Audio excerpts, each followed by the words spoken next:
Ni-claim na sa earthquake insurance sa GSIS ang mga building sa gobyerno nga na-insured sa nahimong kadaot sa linog. 3 bilyones pesos ang giandam sa GSIS alang sa tanang miyembro nga mo-apply sa emergency loan. King Perez, Suginlimi. Dunay 3 bilyones nga gigahin ng GSIS alang sa mga empleyado sa gobyerno nga mo-avail og emergency loan sa Sugbo ug Bohol. Naasay 3-month moratorium alang sa mga miyembro nga dunay utang. Apan wide labot ang mga miyembro nga dili aktibo sa pagbayad silang utang. 20,000 pesos nga calamity loan ang labing dako nga kantidad nga ma-loan sa usa ka GSIS member.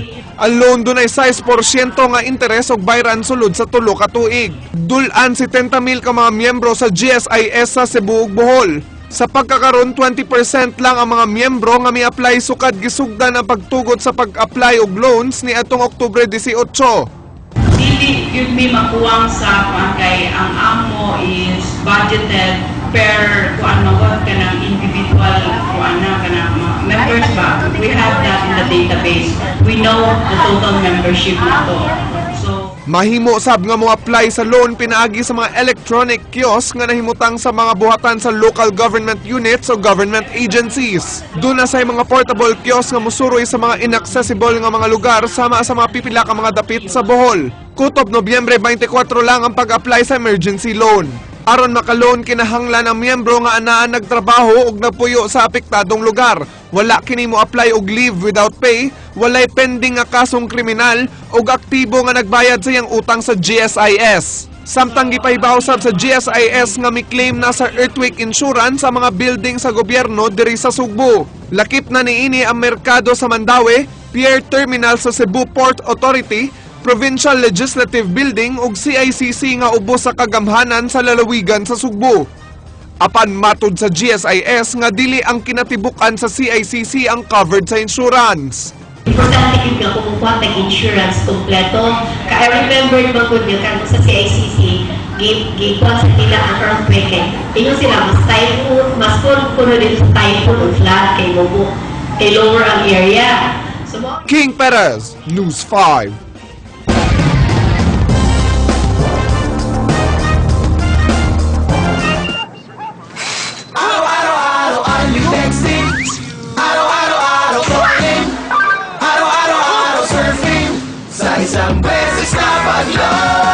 New Talking Text, araw-araw load 30. 30 pesos lang. 3 araw kang fully loaded.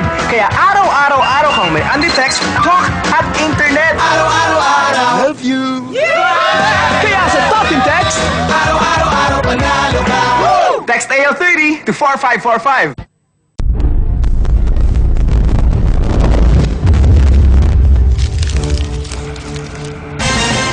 Sigurado ang pamunuan sa Cebu Provincial Detention and Rehabilitation Center nga luwas ang maong bilangguan human sa linog.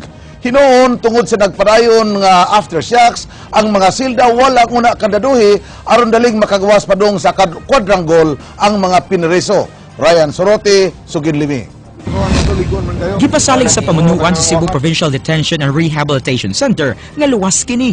Lakip na ang kapit usa ka libo nilang piniriso. Giingong minor damages lang ang hiagom sa prisuhan human sa 7.2 magnitude nga linog sa miaging semana. Gagmayng liki lang ang nakitan sud sa building. Nunod sa nagpadayong mga aftershocks, di una kandaduhan ang mga selda sa mga piniriso aron dali ra sila makagawas. Bugtong ang main cell lock ang nagpabiling gikandado. So di sa maratol kay og ipadlock mo na to ang kada silda so og na emergency maglisod tagabli. Ang quadrangle mo'y magsilbing tapukanan sa mga inmates sa higayon nga dunay kusog nga linog. Likayan nila nga dunay mahitabong stampede. Padayong gisusi ang CPDRC building aron masigurong luwas kini. Nasayran nga usa ka inmate ang naangol atol sa linog human mayab isa iyang giluto nga utan. Kuyawan lang sila pero actually ako naman kay mato man sa gipangita bagi nga di sila kanang alanganin ba yung kasug. Ryan Sorote, News 5. Nakasuod na sa Talisay City Hall ang mga empleyado niini human masuta sa city engineers nga luwas na ang maong edipisyo. Suginlimi, King Perez.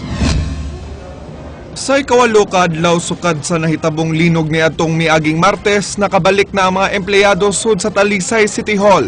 Wauna sila pasudlan ni atong miaging mga adlaw tungod sa kusog nga mga aftershocks. Matod ni Talisay City Engineer Odi Bacasmas nga minor damage lang ang naangkon sa City Hall. Nangalaksi ra ang finishing ni ini ug wa ra sab maunsa ang main structure sama sa mga haligi ug pundasyon sa building. Generally, yun, wa tayo may kabalakaan sa ato ang structure din sa City Hall. Structurally sound siya, onya. Gani, we tap the private structural engineer also. Prioridad sa dakbayan ang pagsusi sa mga government-owned structures din nasuta sa structural engineer nga minor sabang naangkon ni ini. 60% pa ang ato ang nakakuan sa due to limited resources.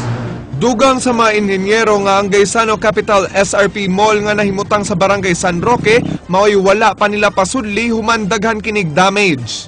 Okay, there were observation na nga ceiling o mga katong ilahang canopy nga o katong mga walls nga na-collapse ba. So King Perez, News 5. Dito sa probinsya sa Bohol, dunay sinkhole nga mitumaw sa usa ka tunghaan sa lungsod sa Luon. Samtang ang lungsod sa Cortes nabahaan sa labing unang higayon tungod sa linog. Jinky Bargyo, Sugin Lini. Kining dakong baha sa sitio Kamayaan, Barangay Rosario sa lungsod sa Cortes, Bohol, mo'y misugat sa News 5 dihang padung na unta mi sa lungsod sa Luon. Matod sa mga residente dinhi, kini ang labing unang dakong baha nga ilang nasinati dihang miawas ang tubig sa sapa sa Busaw sa lungsod sa Maribohok ni adtong miaging semana dungan sa pagtayog sa linog. And kining suba kining Abatan River, doon na siya murag panghabog maoy nalulusno. Na landslide ba, nasira ang tibok suba. Naglisod sa pagtabok ang mga motorsiklo sa Taytayan tungod sa kataas sa tubig nga nakamugna sab og dakong kahasol. Wa ka mahasol ani kalakiha.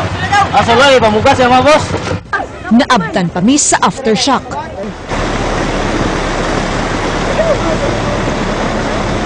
Pila ka gutlo ang milabay, gitahak sa news team ang baha. Pag-abot sa naputol nga Abatan Bridge, laing kalisod ang among nasugatan. Mga tao galisod pagsaka og kanaog ining kawayan nga footbridge aron makatabok sa Pikasdan. Ug sa among pag-abot sa lungsod sa Luon, kining nalungag na nga eskwelahan ang among naabtan. Sa kadako sa lungag, nangahog ang mga lingkuranan. Naputos sa lapok ang palibot sa barangay Napo. Human matod pa, kalit nga mibuto ang flooring sa Napo Elementary School. Sulbong ng tubig, gikan sa lalom ng buto ba. Or ng buto ng ihang mga sahog, ini mga gikan gid dito sa tumoy dito, paingon po dito ato dapita. Gawas din ang tubig, mo ning gadaog, unano yung klase mga lapukan yung nana.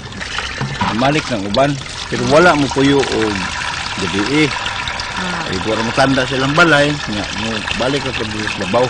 Wala bang gidagdan gikan dili nga na diha dapit. Nga murag ilawon ba nga na damoy dagat.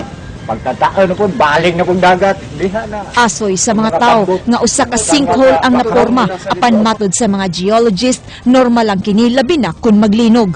90% sa mga mulupyo sa Napo temporaryong namuyo dinhi sa mga tent diol sa natumpag nga simbahan sa Luon. Jinky Bargyo, News 5.